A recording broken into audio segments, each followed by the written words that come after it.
I was born into one of those old families of the South, the kind that has long silence, toppled and decayed, attempting desperately to hold itself together. We'd had money once, as evidenced by the grand old buildings that sat on our property. But the old barns and guest houses sat empty and abandoned, choked with cobwebs and weeds and Spanish moss. The forest had begun to reclaim the property. My family was like many others of its kind, a long, winding lineage marked with rape and slavery and pain. But one thing set us apart. There were no women in my family. I had no mother, no sisters, no grandmothers. Every member of my family was male. My 5 brothers and I never thought it strange, though. We were uneducated and mostly separated from the outside world.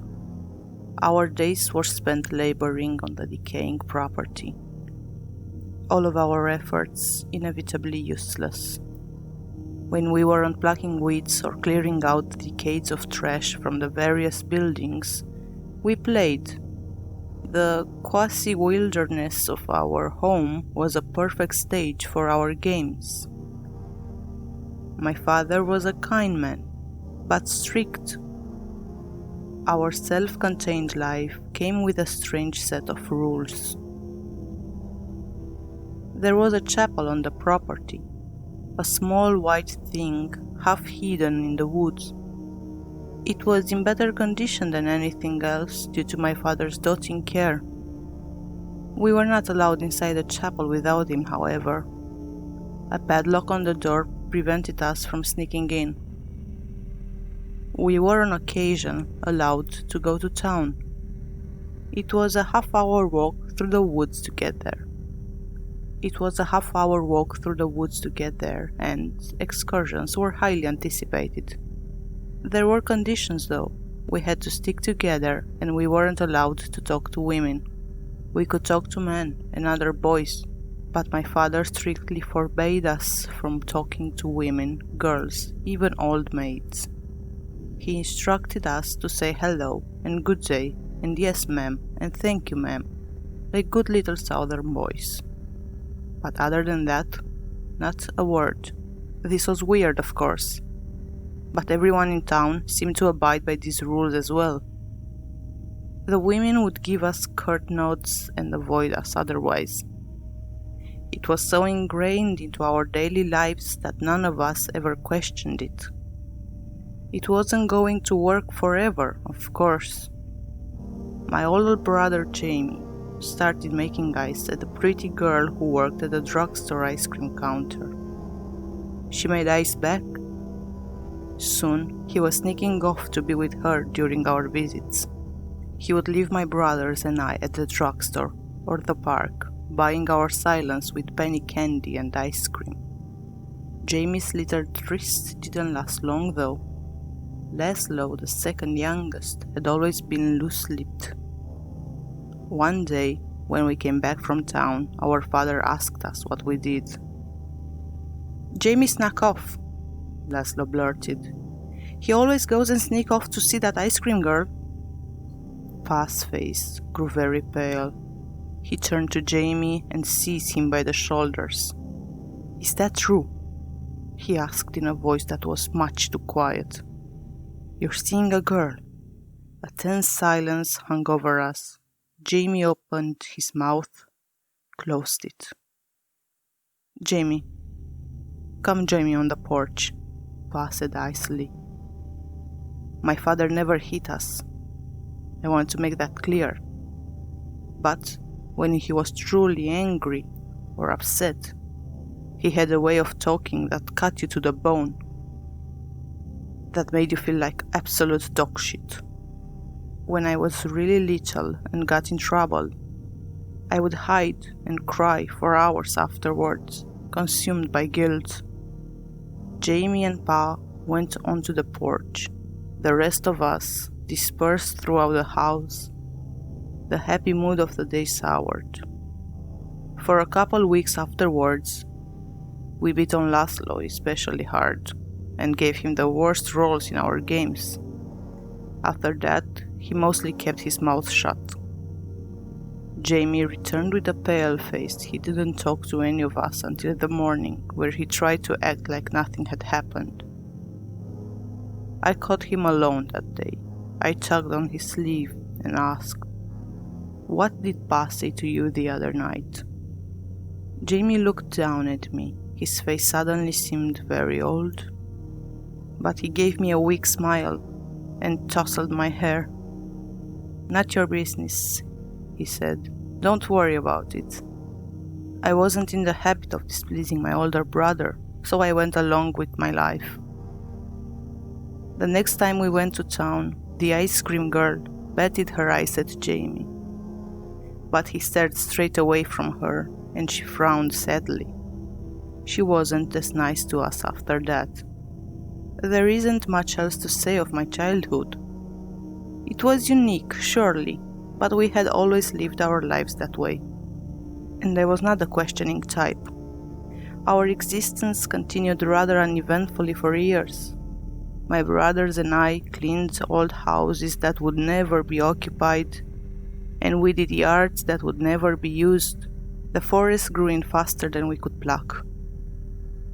Then came the day when Jamie turned 18. Birthdays were frequent in a family of 7, but turning 18, that was special according to Pa. On the special day, Pa got us all up early and scrubbed our faces with a spit-wet cloth. He made us put on our best clothes, moth-eaten from disuse. He gave Jamie one of his old suits and it hung baggy on his thin frame. Then we gathered in the chapel. Inside, the air was still and silent. I remember feeling disappointed at the sight of the perfectly normal interior.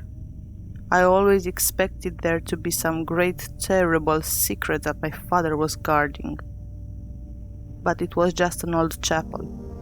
We sat in the front pew, all in a row. Pa and Jamie hung back at the door. They exchanged some quiet words and then began to walk. They marched arm in arm, staring stiffly ahead. They stepped in time to some silent rhythm. Slowly, they made their way up the aisle. My father bent behind the pulpit, and the sound of creaking wood broke the terse silence. He had opened a trapdoor. Pa and Jamie, still arm in arm, descended into the door downstairs so we couldn't see from our angle. My brothers and I sat uncomfortably in the pew, restless but still quiet. I felt a strange swelling sensation, like something enormous was happening that I couldn't comprehend. I channeled this by plucking wildly at the loose threads of my ill-fitting pants. My brothers and I sat nervously for a long time, until Pa emerged, again, alone. He shut the trapdoor behind him. "Time to go home, boys," he said. I wanted to ask where Jamie was, but my tongue felt heavy. Instead, I fell into step behind him, and we made a solemn procession back to the rotting mansions where we lived. Jamie was there the next morning, snoring in his bed next to mine. We all scrutinized him for some change, but he was the same Jamie he'd always been. The only answer to our questions we received was a hard sock in the arm when we bothered him too much. A few months later, Pa came into our room in the middle of the night. I had been lying awake, but I pretended to sleep as he quietly roused Jamie and led him out the door. I dozed very lightly, only to be reawoken when I heard them coming back up the stairs. Jamie made his way to his bed slowly. In the faint moonlight, I could see that his shoulders were shaking. He crawled under the covers. I could hear the muffled sound of him sobbing. After that, Jamie was different. He was withdrawn and angry. He stopped playing with us and was quick to yell. There was an angry tension between him and Pa. Even as young as I was, I knew the change had something to do with a strange place in the chapel.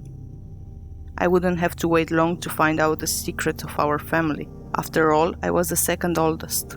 My birthday came that November.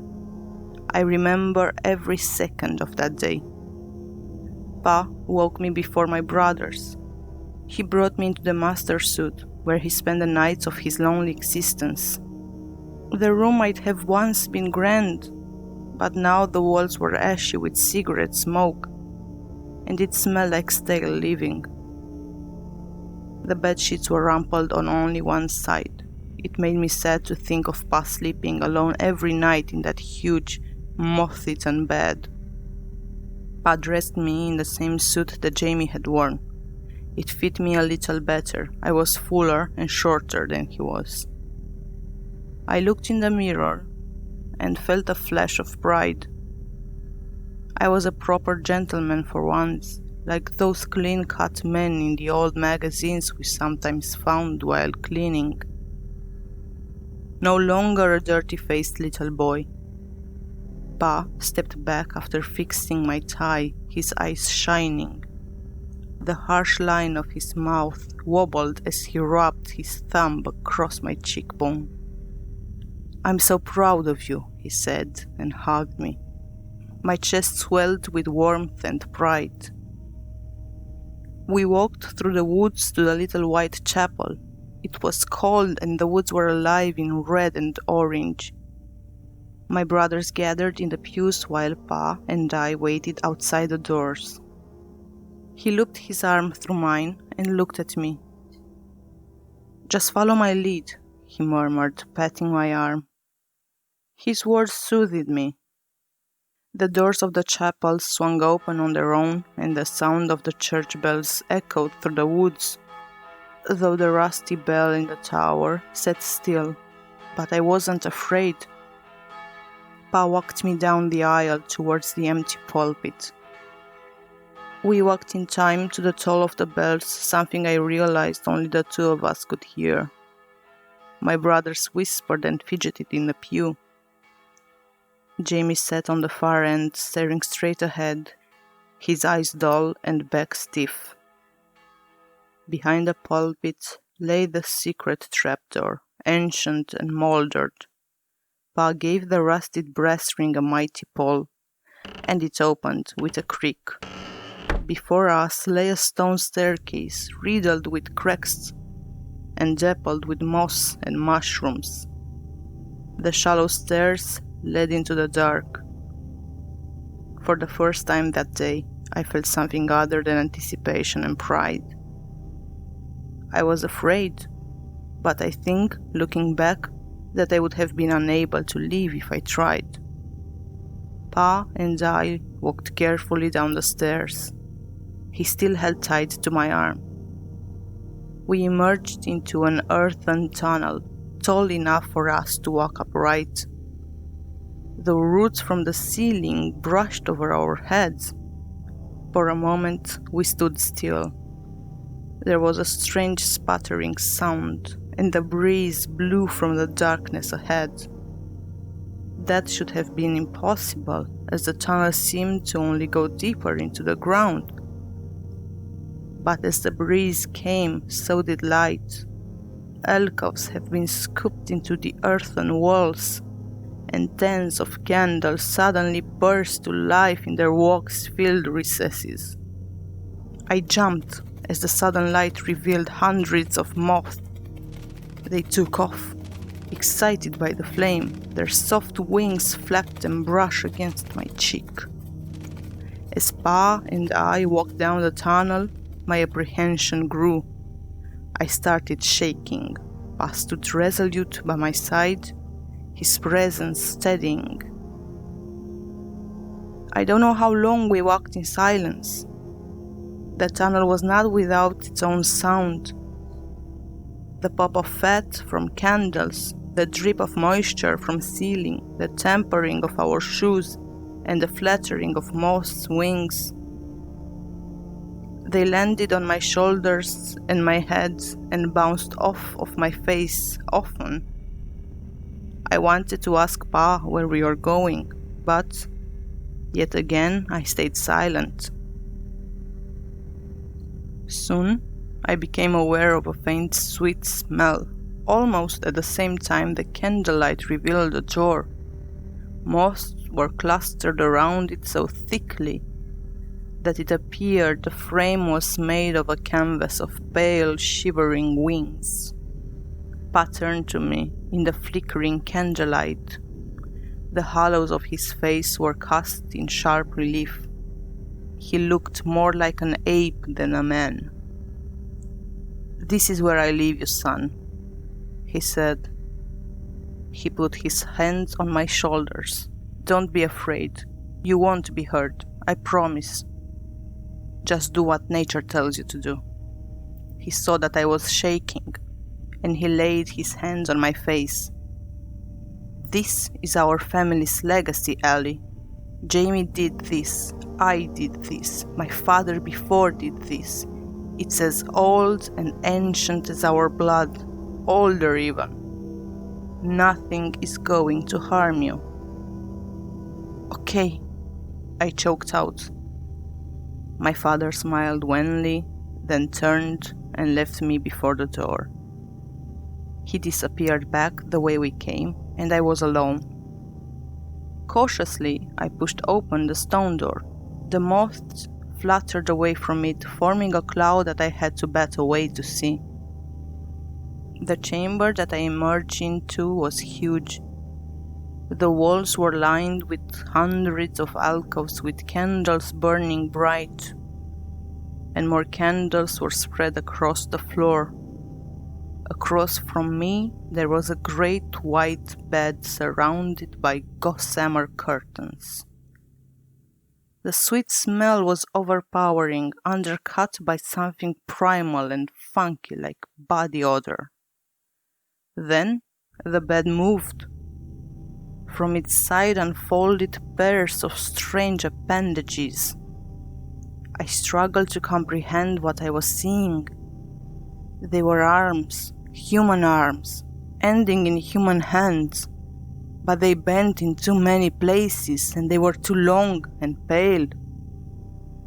Long tendrils like feathers flared from their elbows.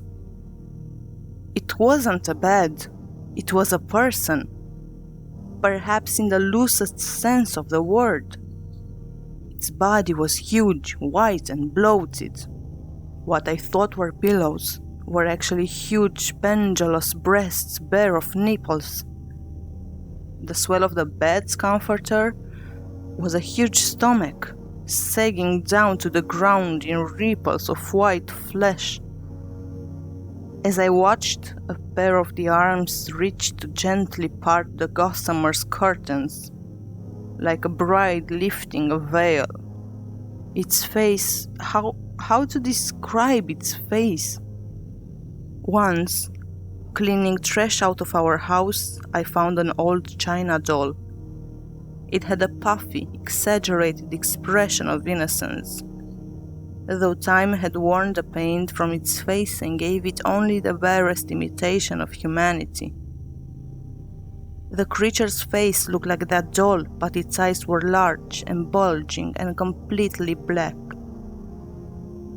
Most notably of all, from its forehead sprouted a pair of long, feathery antennae. They were as long as its arms, reaching towards the high ceiling. They waved back and forth, gently like ferns. As I took it in, stunned by the wrongness of it all, the creature smiled at me. Its pale, fleshy lips parted, revealing a dripping black mouth with no teeth. And then it spoke. "Hello, sweet Elias," it said. The voice was so wrong.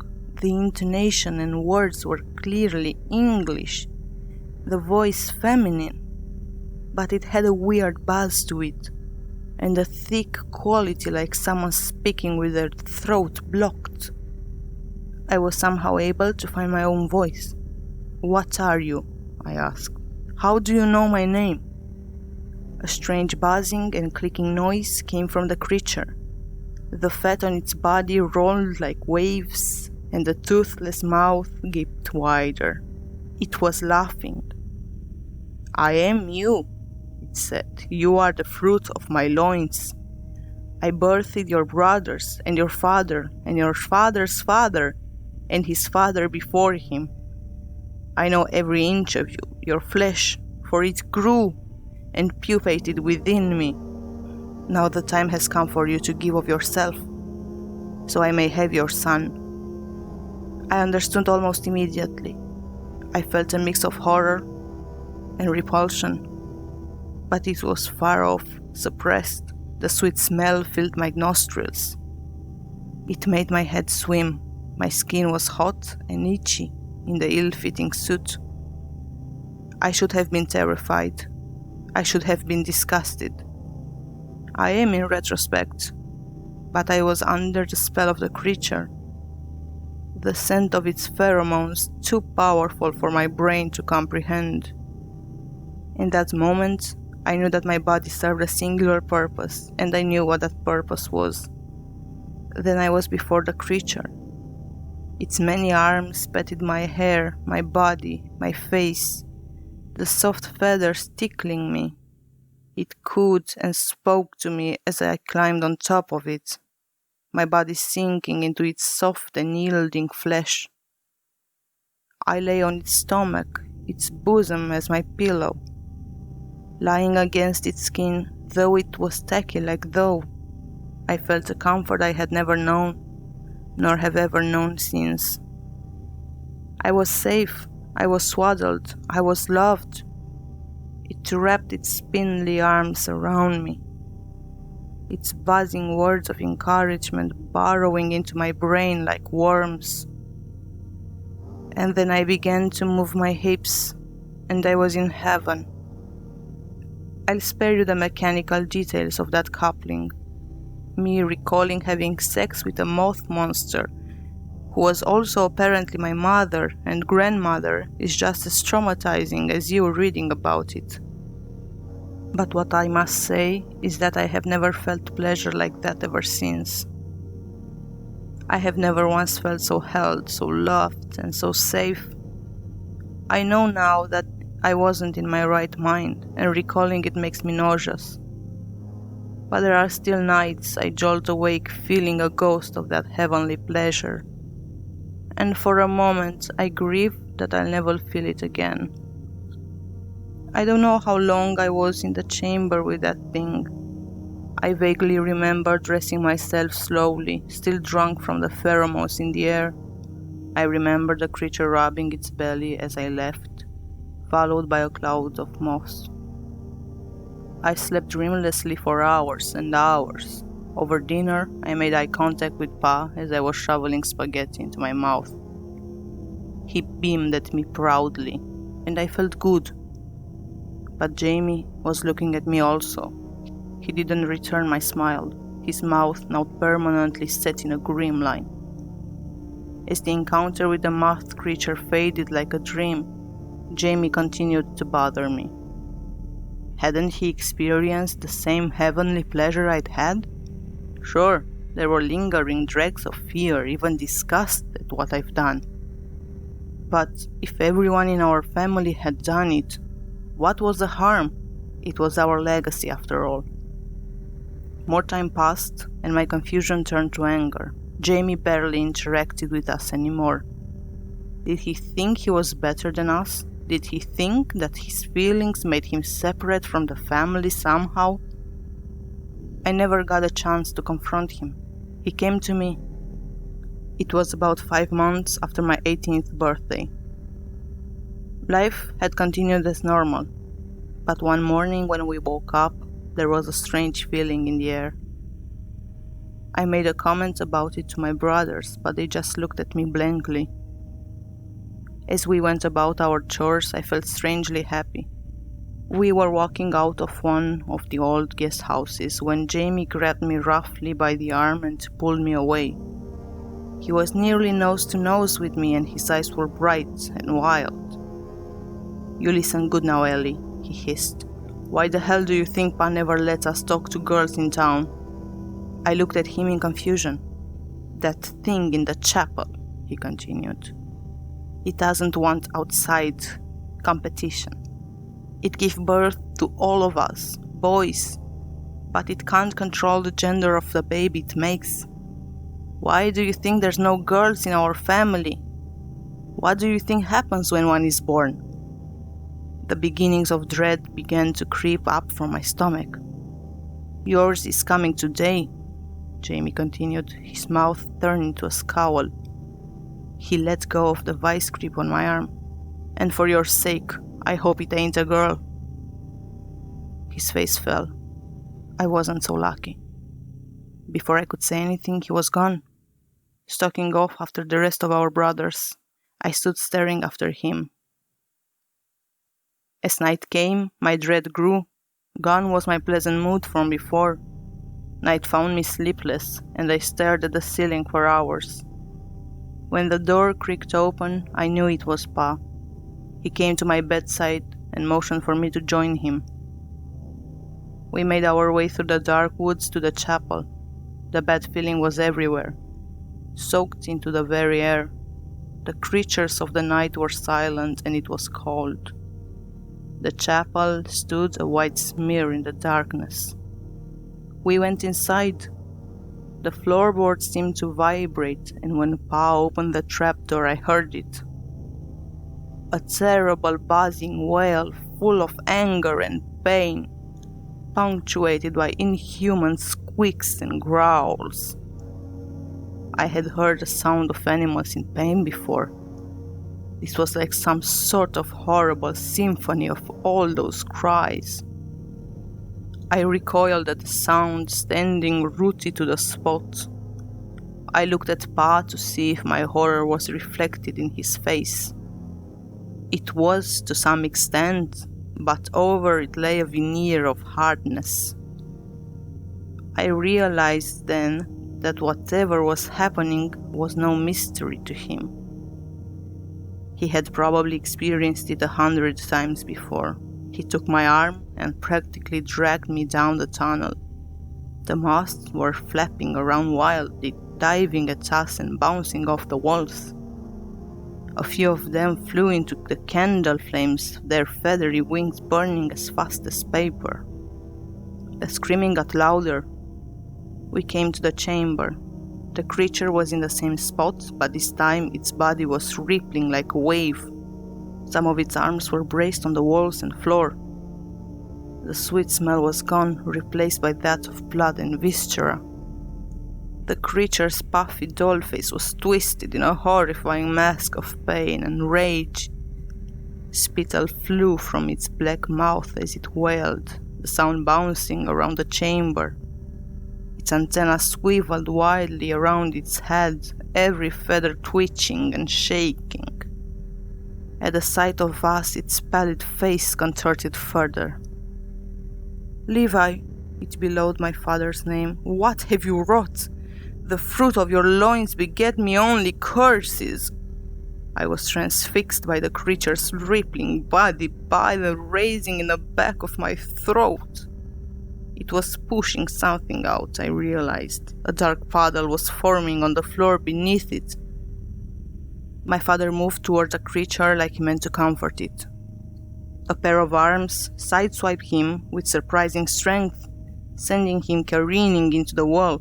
He tripped over the candles. The creature let out a deep, throaty groan. Its body gave one more powerful ripple, and there was a wet noise as something dropped to the floor of the cave.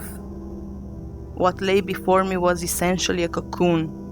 It was roughly watermelon-sized, white, and it glistened with fluid in the light. The creature's scream died into rattling breath. As I watched, the cocoon began to tremble. A tiny red fist tore its way through the gauzy membrane. From the hole, I heard a cry, weak and plaintive. It was a baby. Something came over me. I somehow knew that the baby was mine. I'm sure others can tell better stories of parental instincts kicking in, but that's what happened to me at that moment. While my father and the creature struggled to recover, I knelt down and began ripping the cocoon apart, trying to free the baby within. The cocoon had a texture of spider silk, thin and sticky. It dissolved at my touch. Soon the baby was free. Its skin was red and blotchy, and it looked like a lumpy potato. But its face and cry were wholly human, and as I held it in my hands I could feel the very gears of the world turning. My fate was changing. "Elias," the creature rasped. I looked up at it. Its expression had relaxed. Its black eyes grown wide and shining, reflecting the candlelight. Its antennae had calmed, resuming their slow and gentle waving. It reached its nearest pair of arms out to me. "Bring it to me," it demanded. I lifted a baby in front of me and realized with sudden dread that something on it was missing. The baby was female. The creature's arms strained for the baby and I instinctually clutched it to my chest. "Why?" I asked. "It is a usurper," the creature spat. "It's a curse, and the labor was wrong. I am hungry." It licked its lips, leaving behind a film of grey spit from a black tongue. Jamie's words came back to me then, and I realized he was right. Pa had gotten to his feet, he clutched his side, clearly hurt, and his clothes were singed from candle flames. "Just give it to her, son," he wheezed. "It will be over soon." I looked down at the baby. It was crying and squirming. It grabbed onto my shirt as tightly as it could, its little fist balling in the fabric. For the first time in my life, I made my own decision. I turned away from my family, and I ran. I held the baby tightly to my chest as I sprinted into the tunnel. My father called after me, but his voice was drowned out by a buzzing wail that grew in volume until it seemed a physical thing, a wave pushing me out. Moths bounced off my face. As I ran past the candles, they blew out, filling the tunnel with darkness. I thought I heard my father scream, a sound of terror beneath the creature's anger. I don't like to think about it. I left our property towards town, the baby still bawling loudly. Finally, I had to stop running, my lungs burning and my legs cramping. I have never been as afraid as I was limping through that dark forest, my daughter's cries a dead giveaway to any who would follow. But nothing did. I walked through the town, knocking on doors until someone answered. My daughter's sobs had tapered from a steady stream to quiet whimpers, and I knew she needed care soon. The ice cream girl answered the door, her hair mussed with sleep. She took in the sight of me, recognizing me immediately, and her eyes widened at the baby in my arms. "Please help us," I croaked. It was the first time I'd spoken to a woman, really spoken. Shirley's family took care of me for a while. They taught me how to care for my daughter, how to change diapers and prepare formula. I never left their house for fear of seeing my family. I was there for only a week or two, then my daughter and I hit the road again. We went from town to town, surviving on the kindness of strangers. It was usually women who ended up helping us. I met all kinds of women. Women hardened by the world, bitter ones, gentle ones, fiery ones. They taught me about the world, about all the things I've been missing. When we were far enough north that I felt safe, I began trying to settle down. My daughter was growing into a healthy, fat little toddler. She was the axis on which my world turned. Everything I did for her. Eventually, I named her Deborah, Debbie for short. I found a decent job with on-site daycare for Debbie. Back then, it was a little easier to provide for a child than it is today, I won't deny that. But I still worked myself to the bone. It was the easiest way to chase away the shadows that plagued my mind. I had lovers here and there, both men and women. But nothing lasted. Sex was difficult for me considering what I had been through. I always felt disgusting afterwards. always unable to ignore the simple fact that it would never feel as good as that, and that knowledge made me feel like a monster. Eventually, I stopped trying to feign interest in sex, and I was happier for it, but it meant that I never got into a real relationship. I didn't need a relationship. I had Debbie. And as the years passed and she grew bright and smart and funny, the shadows of my past seemed farther and farther away. But I was a fool to let myself be comforted by time. I cannot escape the curse of my blood, no matter how far I run. Yesterday was Debbie's 14th birthday. Today, she locked herself in the bathroom in the morning, crying for hours. When she finally let me in, I could barely contain a scream. Because there, bursting from my daughter's forehead, was a pair of long, feathery antennae.